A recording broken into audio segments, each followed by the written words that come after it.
2021-yil Cobalt avtomashinamiz, kraskalar polni ratnoy, 4 ta yakka balon qilingan, metan gazli avtomashinamiz, qimmat gerbeylar bo'ylab qo'yilgan.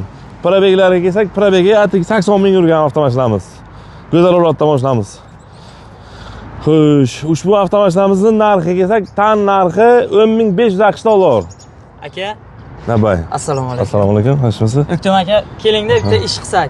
Xo'p. Oldingi narxida buni hozir nech pul deb qo'yapsiz? 10.500 dan. 10.500 AQSh dollar. Aka, 100-200 emas. Oldingi videolarimizda men talashib tortishardim siz bilan 100-200 deb, bugun 100-200 emas. 500 kam qilib berib bilamizmi? 500 kam qilib beramizmi o'sha? Tamam. Aksiyaga qaytib tushiramiz. Ushbu avtomashinamizni 500 ham demaymiz, 600 ham demaymiz. Qisqa xalq maza qilsin 9700 AQSh dollar olib ketaveringlar bemalol kelib. 9700 ga? Kreditga atiga 700 dollar bilan bemalol kelib olib ketaveringlar, tamam. Mana Jondor Lider avtosalonidan atiga 700 dollarga kelasiz. Mana shu yerda Cobalt avtomashinasini xarid qilib ketasiz. Tan narxi 9700 deb baholandi.